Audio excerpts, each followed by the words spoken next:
عثمان کی شہادت کا واقعہ پیش آیا۔ حضرت علی رضی اللہ تعالیٰ عنہ کو خلیفۃ المسلمین بنا دیا گیا۔ لوگوں نے حضرت علی رضی اللہ تعالیٰ عنہ سے حضرت عثمان کے خون کا بدلہ لینے کا مطالبہ کیا۔ حضرت علی رضی اللہ تعالیٰ عنہ نے ابھی نظام اور انتظام مکمل طور پر کنٹرول میں آنے سے پہلے ان کے خون کا بدلہ لینا مناسب نہیں سمجھا۔ جب کنٹرول میں اچھی طریقے سے آ جائے گا اس کے بعد جا کر کے ایک ایک کر کے ان لوگوں کا محاسبہ کیا جائے گا۔ لیکن بڑے بڑے اکابر صحابہ اس رائے کی مخالفت کرنے لگے کہ پہلے آپ حضرت عثمان کے خون کا بدلہ لیں، اس کے بعد آپ کے ہاتھ پر ہم بیعت ہو جائیں گے۔ یہ بھی بات ہے کہ آپ مجھے خلیفۃ المسلمین نہیں مانتے ہیں، پھر آپ سے مطالبہ کرتے ہیں کہ خلیفۃ المسلمین کی ذمہ داری جو ہے وہ ادا کریں۔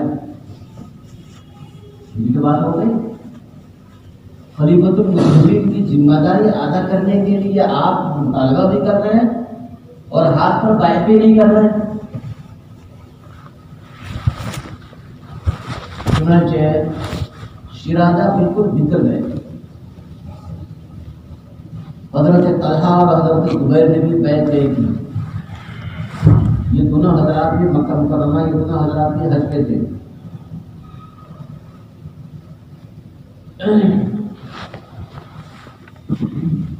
یمن سے حضرت عثمان رضی اللہ تعالیٰ عنہ کا گورنر ہے یعلا ابن امیہ، انہوں نے وہاں سے 600 اونٹ ساتھ میں لائے اور بھاری رقم لائے۔ حضرت ام المومنین عائشہ رضی اللہ تعالیٰ عنہ کو آگے بڑھایا گیا۔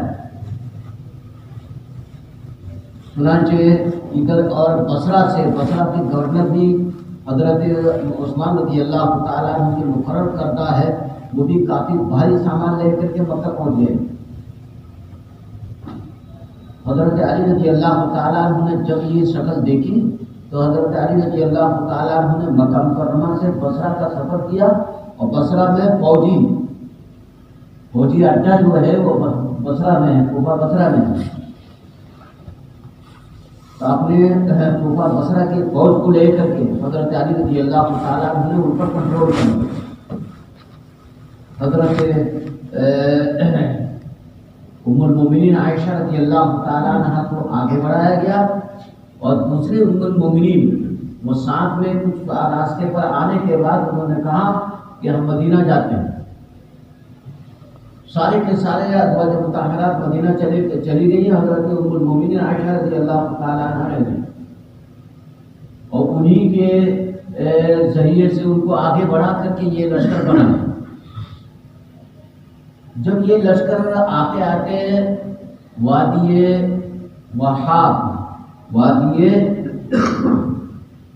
وہاب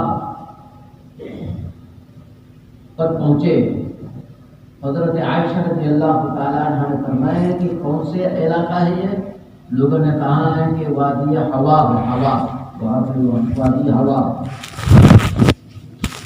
اور بہت کتے بھوک رہے ہیں، کتوں کی آواز ہوتا ہے۔ اس سے حضرت عائشہ رضی اللہ تعالیٰ عنہ نے فرمایا کہ یہ کون سا علاقہ؟ لوگوں نے کہا وادی حواب ہے۔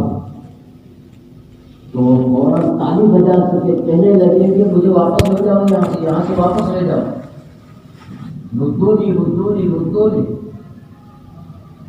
حضور صلی اللہ علیہ وسلم نے ازواج مطہرات کو اکٹھا کر کے ایک دن فرمایا تھا تمہارا کیا حال ہوگا جب وادی وہاب میں تمہیں کتے بھوکیں گے، اس وقت تمہارا کیا حال ہوگا؟ کتے تمہیں متنبع کریں گے۔ حضرت عائشہ رضی اللہ تعالیٰ عنہ کو حدیث یاد آ گئی تو انہوں نے فرمایا مجھے واپس لے چلو۔ لیکن لوگوں نے کہا، لوگوں نے ادھر ادھر کی باتیں کرتے حضرت عائشہ رضی اللہ تعالیٰ عنہ کو وہ اپنے سفر پر باقاعدہ طور مستعد کیا۔ اس سفر میں حضرت عبداللہ ابن زبیر رضی اللہ تعالیٰ عنہ امامت کرتے تھے، مروان ابن حکم اذان دیتا تھا۔ گویا کہ حضرت عبداللہ ابن زبیر رضی اللہ تعالیٰ عنہ اس لشکر کے تقریباً سالار سمجھو، اور سرپرست حضرت عائشہ رضی اللہ تعالیٰ عنہ کوفہ کے قریب آ گئے۔ حضرت علی رضی اللہ تعالیٰ عنہ کا لشکر بھی محاذ پر آ گیا، تو حضرت دونوں لشکر بالکل آگے آمنے سامنے ہو گئے۔ حضرت علی رضی اللہ تعالیٰ عنہ نے اپنے لشکر سے آگے بڑھ کر کے آواز دی، میرے پاس زبیر کو دے دو۔ حضرت زبیر رضی اللہ تعالیٰ عنہ کو آواز دی کہ حضرت زبیر تشریف لائے، اور دونوں کی سواریاں ایک کے بعد ایک کندھا دوسرے کے کندھا کے قریب ہو گئے، اتنے قریب ہو گئے۔ حضرت علی رضی اللہ تعالیٰ عنہ نے حضرت زبیر سے فرمایا کہ آپ کو یاد ہے حضور صلی اللہ علیہ وسلم نے آپ سے کیا فرمایا تھا؟ حضور نے آپ سے فرمایا تھا کیا آپ علی سے محبت نہیں رکھتے؟ تو آپ نے فرمایا تھا کہ بے شک میں علی سے محبت رکھتا ہوں، میرے ماموں کا بیٹا ہے، میرے چچا کا بیٹا ہے، میرے پھوپھی کا بیٹا ہے۔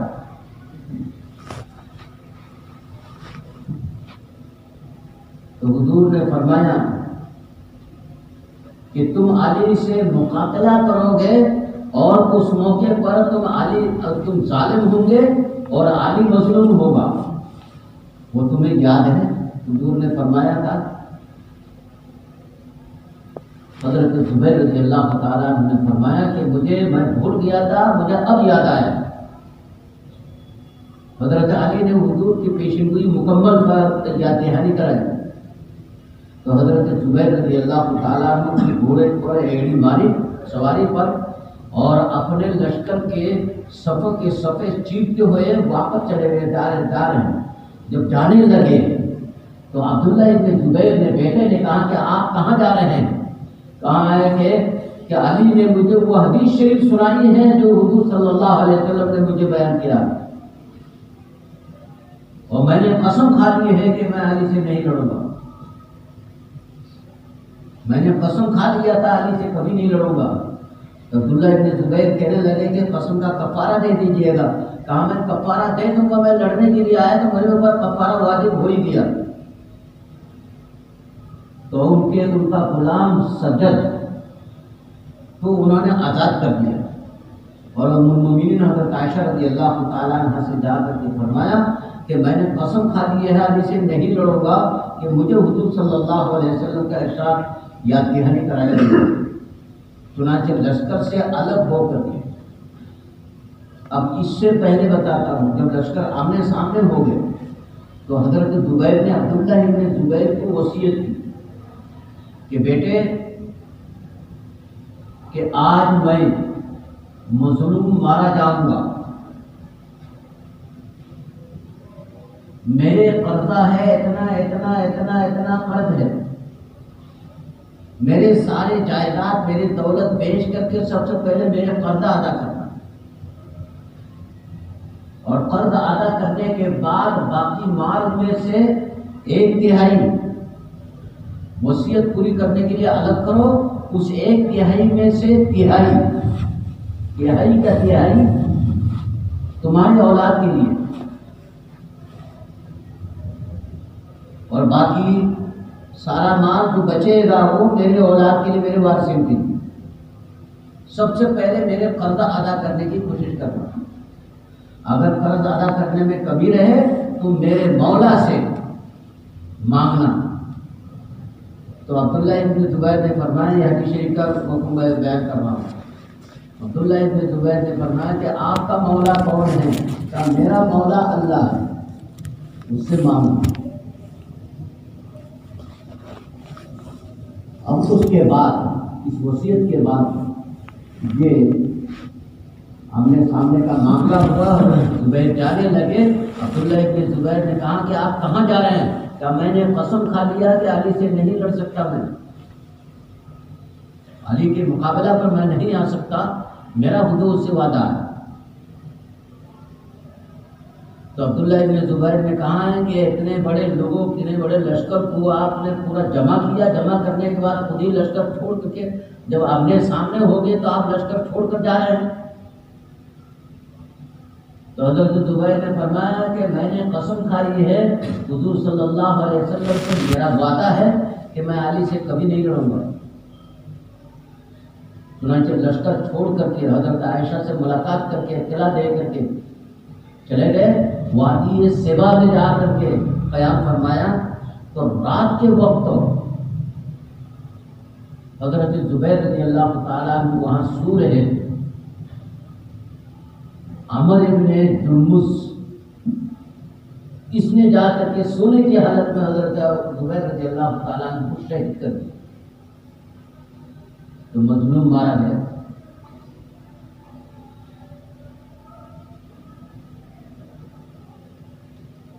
اس کے بعد جنگ ہوئی اور ایسے جنگ ہوئی، خندق جنگ ہوئی کہ جو ناقابل فراموش ہے، بڑے افسوس کا. اسی درمیان میں حضرت عائشہ کے لشکر میں حضرت طلحہ رضی اللہ تعالیٰ عنہ بھی تھے.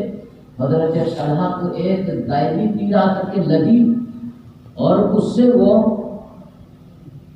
اسی سے شہید ہوئے. اور روایات میں آتا ہے کہ مروان نے مارا، مروان کے حاکم نے مارا ہے، اسی لشکری میں تھا، اسی میں اس نے مارا. خفیہ انداز سے حضرت طلحہ کو شہید کر دیا.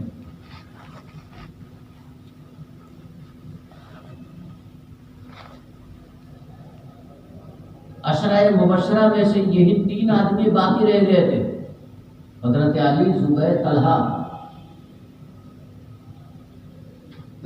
تو زبیر، طلحہ اور حضرت عائشہ کی طرف سے آئے تھے، یہ تینوں گئے، دونوں گئے.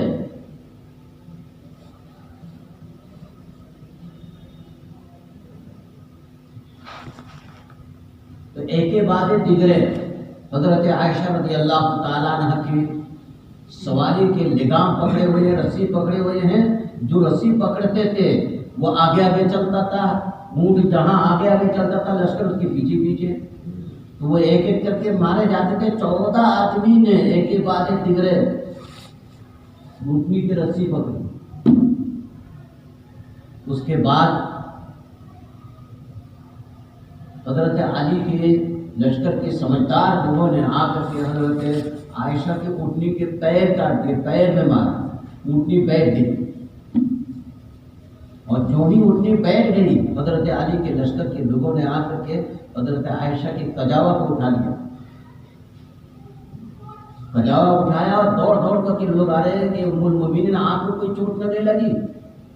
حضرت علی رضی اللہ تعالیٰ عنہ تشریف لائے، سلام کر کے خیریت معلوم کی. تو اس کے بعد حضرت عائشہ رضی اللہ تعالیٰ عنہ کو لے کر چلے گئے. انہیں بصرہ کے ایک مکان میں قیام کروایا جس میں عورتوں کا ایک بڑا مجموعہ تھا. اور ان کی خدمت کے لیے ان کے بھتیجے، ان کا بھائی حضرت محمد ابن ابوبکر کو متعین کر دیا. اس کے بعد حضرت علی رضی اللہ تعالیٰ عنہ لشکر کا معائنہ کیا، تو مقتولین کا معائنہ کیا. ان مقتولین کو دیکھ دیکھ کر کے حضرت علی رضی اللہ تعالیٰ عنہ بڑے افسوس کرنے لگے. 5000 حضرت علی کی طرف سے، 5000 حضرت ام المؤمنین کی طرف سے، 10,000 اکابر صحابہ اور تابعین شہید ہوئے. حضرت عائشہ رضی اللہ تعالیٰ عنہ نے معلوم کیا ہے کہ شہداء میں کون کون ہیں. حضرت عائشہ کو بتایا گیا تو بڑے افسوس کے ساتھ وہ رونے لگے. بہرحال بصرہ میں ان کو کئی دن قیام کرانے کے بعد پھر انہیں ان کی مرضی کے مطابق کئی سواریوں کو ساتھ میں دے کر کے عورتوں کے ایک بڑا مجموعہ 40 عورتوں کو ساتھ میں کر دیا.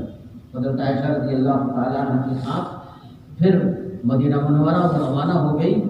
اور حضرت علی رضی اللہ تعالیٰ عنہ کافی دور تک 8-10 کلومیٹر تک وہ ساتھ جاتے رہے.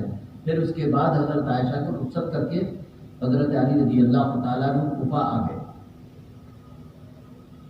یہ تو جنگ و جمل کی ایک مختصر خاکہ ہے.